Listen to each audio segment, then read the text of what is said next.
আসসালামু আলাইকুম এভরিওয়ান, মমতাজ কিচেনে আপনাদের স্বাগতম। কেমন আছেন সবাই? আশা করি ভালো আছেন। আলহামদুলিল্লাহ, আমিও আল্লাহর রহমতে ভালো আছি। আজ আসলাম চীনা হাঁসের রেসিপি নিয়ে।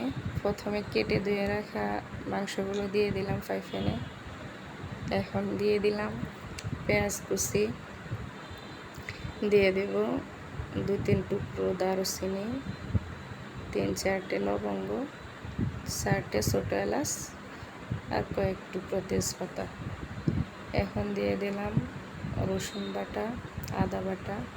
আদা বাটা একটু বেশিই দিলাম, কারণ হাঁসটা অনেক পুরনো তো, তাই। এ পর্যায়ে দিয়ে দিলাম স্বাদ মতো লবণ, দিয়ে দিলাম হলুদের গুঁড়ো, দিয়ে দেব মরিচের গুঁড়ো। যে যেমন ঝাল পছন্দ করেন, কেউ একটু কম পছন্দ করেন, কেউ বেশি পছন্দ করেন, সেই পরিমাণে দিবেন। আমি একটু বেশি পছন্দ করি, তাই একটু বেশি দিলাম। এ পর্যায়ে দিয়ে দেব জিরা ধনিয়ার গুঁড়ো। এখন দেব সরিষার তেল। এ পর্যায়ে দিয়ে দিলাম আমি গোটা কয়েকটা কাঁচামরিচ। এখন সব উপকরণ একসাথে মিক্স করে নেব।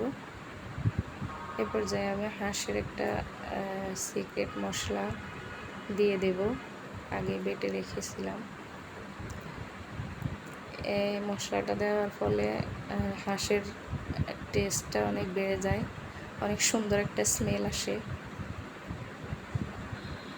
এরপরে এগুলো দিয়ে মিশিয়ে নেব, তারপর ঢাকনা দিয়ে ঢেকে দেব। কিছুক্ষণ পরে আসবো। এ পর্যায়ে দেখেন অনেকখানি পানি বের হয়ে আসছে মাংস থেকে। একটু নেড়ে ছেড়ে দেব।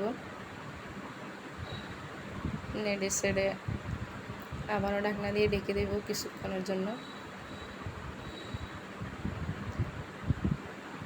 ঢাকনাটা উঠিয়ে আবারও দেখব, সুন্দরভাবে পানিগুলো শুকিয়ে আসছে। এখন একটু নেড়ে ছেড়ে নেব।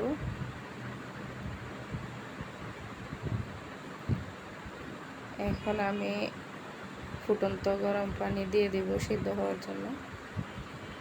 অন্য চুলায় গরম করে ফুটিয়ে রেখেছিলাম পানিটা।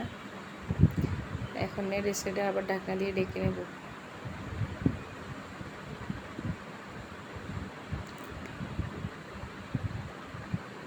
ঢাকনাটা উঠিয়ে দেখব,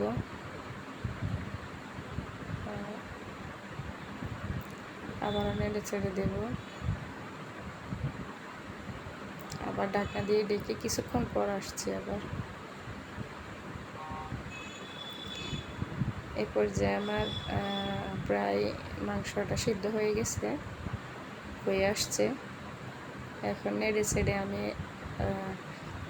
ধনেপাতা কুচি দিয়ে নেড়ে ছেড়ে মিশিয়ে নামিয়ে নেব।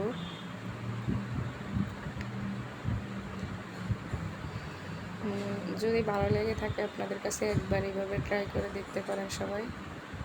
ভালো থাকবেন সবাই। আল্লাহ হাফেজ।